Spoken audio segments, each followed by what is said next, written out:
રાજ્ય સરકારના સંયુક્ત જાહેર સાહસ જીએનએફસી કંપનીની સ્થાપનાની 50 વર્ષ પૂર્ણ થતા સુવર્ણ જયંતિ મહોત્સવની ઉજવણી કરવામાં આવી રહી છે, જેમાં રાજ્યના મુખ્યપ્રધાન ભૂપેન્દ્ર પટેલે હાજરી આપી હતી. રાજ્યના મુખ્યમંત્રી ભૂપેન્દ્ર પટેલે ગુજરાત નર્મદા વેલી ફર્ટિલાઇઝર્સ એન્ડ કેમિકલ્સ લિમિટેડ જીએનએફસીના સ્થાપનાના 50 વર્ષ પૂર્ણ થવાના ઐતિહાસિક અવસરે 50 વર્ષ વિકાસ, નવતર પ્રયોગો અને રાષ્ટ્ર નિર્માણની થીમ હેઠળ સુવર્ણ જયંતિ મહોત્સવમાં ઉપસ્થિત રહ્યા હતા. આ પ્રસંગે GNFC golden jubilee coffee book ટેબલનું વિમોચન કરવામાં આવ્યું.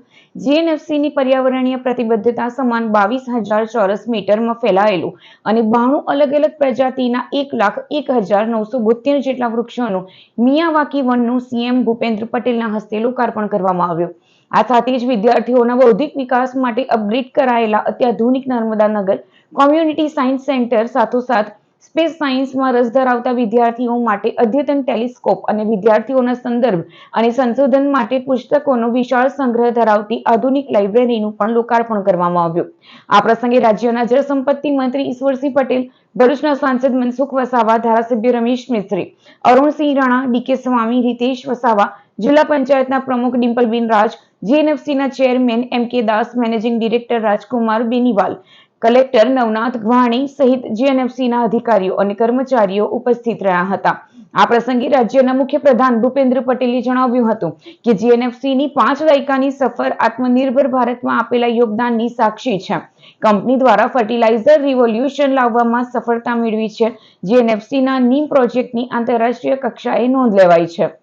જીએનએફસીના ઇન્ડિપેન્ડન્ટ ડિરેક્ટર શ્રી અને ખરે આમંત્રિત સર્વે મહાનુભાવો, પ્રેસ મીડિયાના મિત્રો, સૌને મારા નમસ્કાર.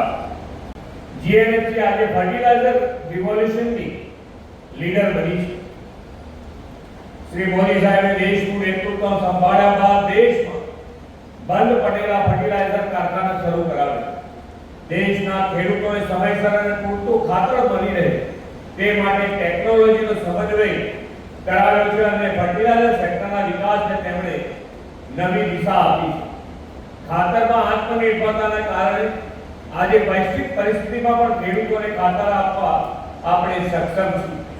ખેડૂતોના ઉપયોગ માટે ખાતરનું નીમ કોટિંગ વડાપ્રધાનશ્રીના દિશા દર્શનમાં કરીને જીએનએફસીએ યુરિયાના કાળા બજાર અટકાવવામાં અને ખેડૂતોના હિતનું રક્ષણ કરવામાં ખૂબ મોટી ભૂમિકા ભજવી છે.